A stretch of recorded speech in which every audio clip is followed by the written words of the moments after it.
राहुल गांधी बोले, मोदी जी ने चुनाव की फिक्सिंग कर दी है। अगर आप लोगों ने पूरे दम से वोट नहीं दिया तो इनकी मैच फिक्सिंग कामयाब हो जाएगी। अखिलेश ने कहा 400 पार नहीं, 400 पर हारेंगे। ये 400 पार नहीं, 400 हारने जा रहे हैं। तेजस्वी यादव बोले, मोदी आंधी की तरह आए, तूफान की तरह चले जाएंगे। दिल्ली की भीड़ बता रही है कि मोदी जी जिस तरह से आंधी की तरह आए थे उसी तरह तूफान की तरह चले जाएंगे। उद्धव ठाकरे ने कहा, देश तानाशाही की तरफ जा रहा है। कुछ दिन पहले आशंका थी कि क्या हमारा देश तानाशाही की ओर चल रहा है, लेकिन अब वो आशंका नहीं रही, अब वो सच्चाई है। इंडिया गठजोड़ वार हुआ, पलटवार हुआ, लेकिन ऐसा पहली बार हुआ जब विपक्ष की पूरी टीम एक मंच पर मौजूद थी। इंडिया गठजोड़ इकट्ठे हैं, सब इकट्ठे हैं। आज सभी के, मेरे ख्याल में कईयों के तो कैमरे भी कांपने लग गए होंगे, ये इकट्ठे कैसे बैठ गए। दिल्ली का रामलीला मैदान था। इंडिया अलायंस के सभी नेता मंच पर मौजूद थे और सभी के निशाने पर प्रधानमंत्री नरेंद्र मोदी और उनकी सरकार थी। जिस दिन मैच फिक्सिंग कामयाब हो गई उस दिन आपका संविधान, हमारा संविधान खत्म हो जाएगा। जिस दिन संविधान खत्म हो गया उस दिन हिंदुस्तान के दिल पर एक बहुत बड़ी चोट लगेगी। देश का लोकतंत्र खतरे में है। इनको ये लगता है कि ऐसे हम चला लेंगे, डंडे से चला लेंगे। ये देश किसी के बाप की जागीर नहीं है। जो लोग नारा लगाते हैं अब की बार 400 पार, उनका मुंह है, कुछ भी बोलेंगे, लेकिन एक बात तय है, जनता ही मालिक है, आप मालिक हैं और आपको तय करना है कि देश के शासन में कौन बैठने का काम करेगा। वो लोग नारा लगा रहे हैं, टारगेट फिक्स कर रहे हैं, अब की बार 400 पार। ऐसा लग रहा है कि पहले से ही ईवीएम सेटिंग हो चुका है। ये लोग जो नारा दे रहे हैं 400 पार, अगर आपके 400 पार हो रहे थे तो आम आदमी पार्टी के नेता से आपको घबराहट किस बात की है? और जो आपने चुने हुए मुख्यमंत्रियों को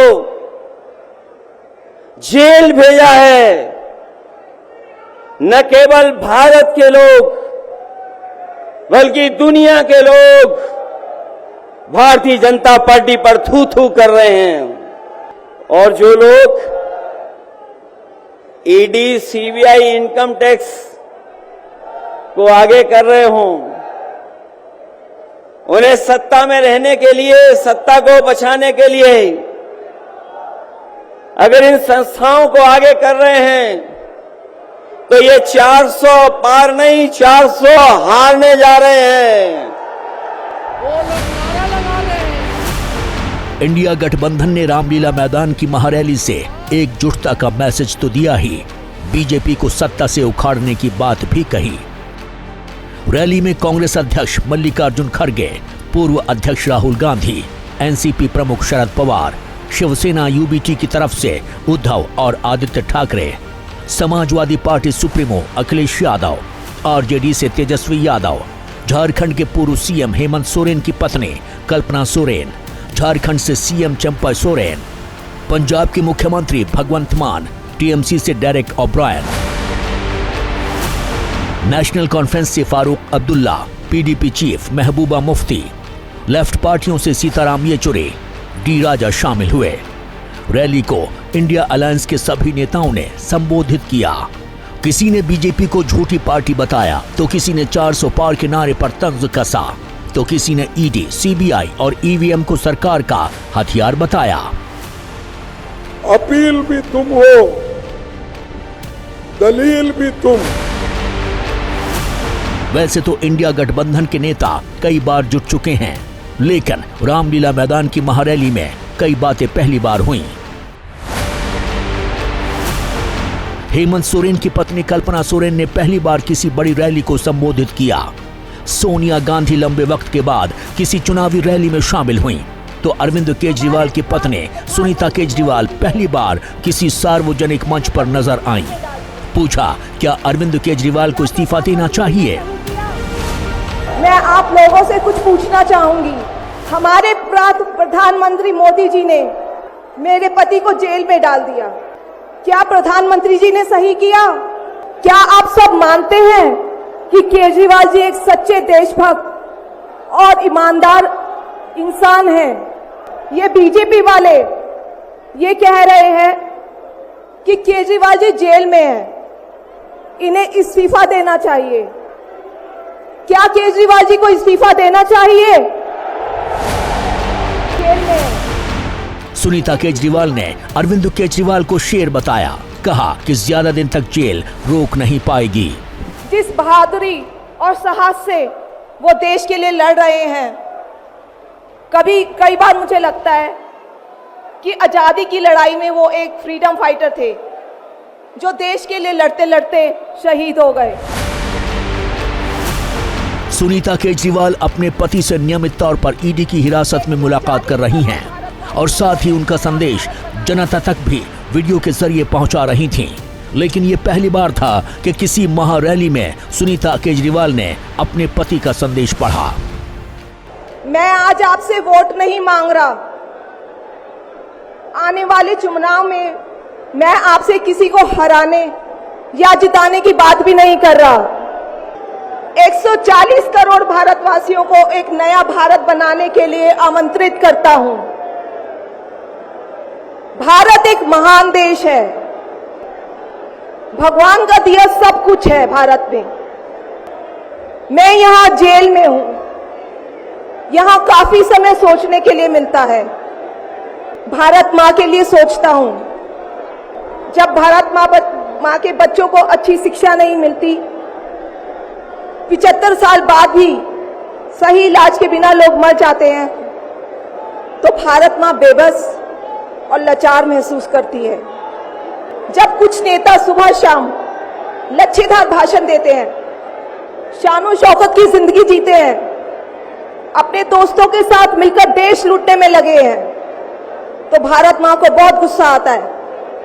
आइए मिलकर एक नया भारत बनाते हैं, एक ऐसा भारत जहां हर इंसान को भरपेट खाना मिलेगा, हर हाथ को काम मिलेगा, कोई बेरोजगार नहीं होगा, कोई गरीब नहीं होगा, कोई अनपढ़ नहीं होगा, हर बीमार को अच्छा इलाज मिलेगा, चाहे वो अमीर हो या गरीब।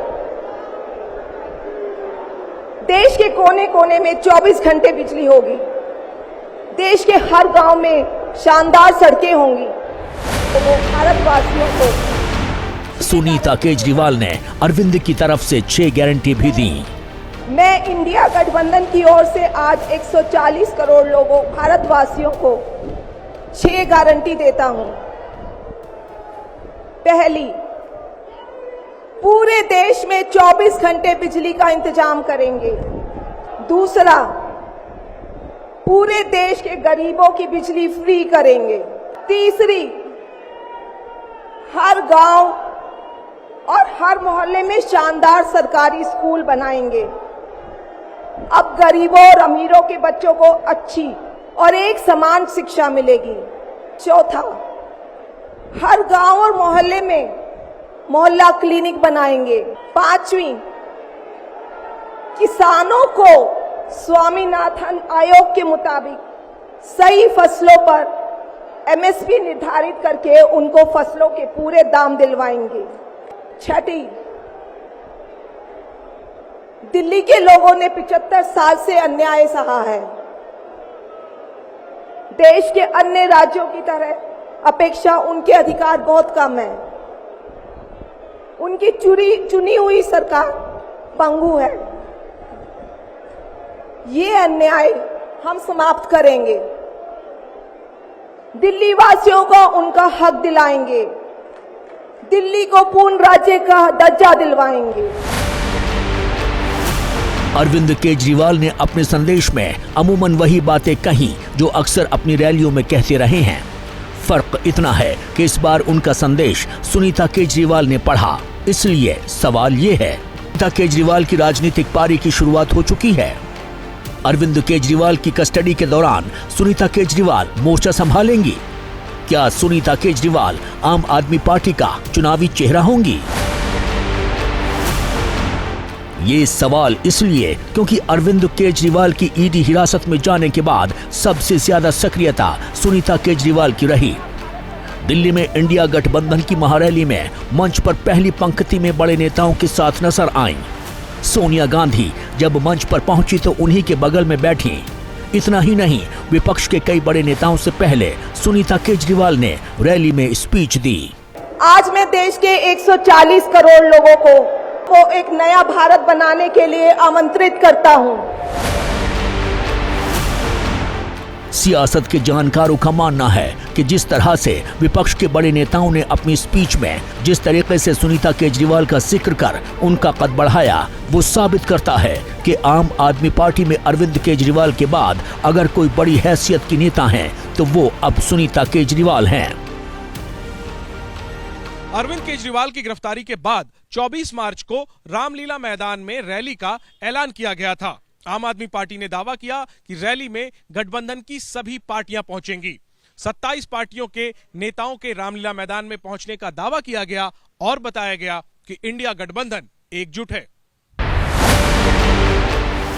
ये तस्वीरें उस वक्त की हैं जब रैली खत्म होने से पहले इंडिया अलायंस के नेताओं ने एक दूसरे का हाथ उठाकर एकजुटता दिखाई। मंच पर मौजूद सभी नेता एक दूसरे से गर्मजोशी से मिले। लेकिन सवाल यह है कि इंडिया अलायंस की एकता बीजेपी को कितनी चुनौती दे सकती है। शुरुआत दिल्ली से ही करते हैं। दिल्ली में लोकसभा की 7 सीटें हैं। 2014 और 2019 के चुनाव में बीजेपी ने दिल्ली की 7 सीटों पर एक तरफा जीत हासिल की थी। पिछले चुनाव में बीजेपी का वोट शेयर सभी 7 सीटों पर 50% से ज्यादा था। 2019 के चुनाव में कांग्रेस और आम आदमी पार्टी अलग अलग मैदान में थी। बीजेपी को करीब 57% वोट मिले थे, कांग्रेस को 22.5% और आम आदमी पार्टी को 18% के करीब वोट मिले थे। कांग्रेस और आम आदमी पार्टी को मिले वोटों को मिला भी दें तो करीब 41% होते हैं। अब अगर 2024 के लोकसभा चुनाव में अगर यही वोटिंग पैटर्न रहा तो आम आदमी पार्टी और कांग्रेस के साथ आने से भी बीजेपी की सेहत पर कुछ खास असर पड़ता नहीं नजर आ रहा है। लेकिन इस बार तस्वीर थोड़ी अलग है। मसलन दिल्ली और आम आदमी पार्टी मिलकर चुनाव लड़ रही है। अरविंद केजरीवाल पर ईडी के एक्शन का असर हो सकता है। कांग्रेस और आम आदमी पार्टी के नेता मिलकर चुनावी कैंपेन करेंगे। अरविंद केजरीवाल के ईडी की कस्टडी में होने की वजह से सुनीता केजरीवाल अगर कैंपेन का मोर्चा संभालती हैं तो भी असर नजर आ सकता है। ऐसे में आम आदमी पार्टी को सहानुभूति का लाभ मिल सकता है। महिला होने के कारण महिला मतदाताओं के बीच उनकी बात ज्यादा संवेदनशीलता के साथ सुनी जा सकती है। बीजेपी के लिए भी किसी महिला नेता के खिलाफ कोई टिप्पणी करना आसान नहीं होगा। यही वजह है कि आम आदमी पार्टी ने दावा किया था कि रामलीला मैदान की रैली अरविंद केजरीवाल की गिरफ्तारी के खिलाफ है, लेकिन कांग्रेस ने साफ कहा है कि रैली किसी व्यक्ति के लिए नहीं है। ये इंडिया गठबंधन जो बना देश के रक्षा के लिए, लोगों के रक्षा के लिए और आपके हिफाजत के लिए बना, या किसी व्यक्ति के बारे में नहीं। अगर वो व्यक्ति संविधान बचा, हर व्यक्ति बचेगा और जो अच्छा काम करता है वो जरूर बचे।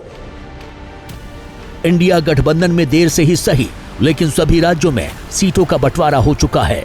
वहीं बंगाल में ममता बनर्जी भले ही अकेले चुनाव लड़ रही हैं, लेकिन उनकी पार्टी की तरफ से भी साफ कर दिया गया है कि वो इंडिया अलायंस का हिस्सा थे और हैं। तृणमूल कांग्रेस और ममता बनर्जी की तरफ से मैं कहना चाहती हूं कि ऑल इंडिया तृणमूल कांग्रेस का पूरा समर्थन, ममता बनर्जी का पूरा समर्थन अरविंद केजरीवाल जी के साथ है, आम आदमी पार्टी के साथ है।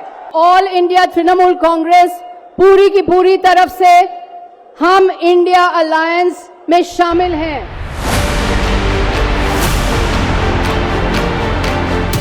ममता बनर्जी भले ही रैली में शामिल नहीं हुई, लेकिन खुद को गठबंधन का हिस्सा बताकर सभी कयासों पर विराम लगा दिया है। ये और बात है कि रामलीला मैदान में साथ नजर आई पार्टियां बंगाल में एक दूसरे के खिलाफ लड़ रही हैं। इतना जरूर है कि रामलीला मैदान में शक्ति प्रदर्शन से इंडिया गठबंधन ने एकजुटता का संदेश तो दे ही दिया है। इसका असर कितना होता है ये तो 4 जून को ही पता चलेगा।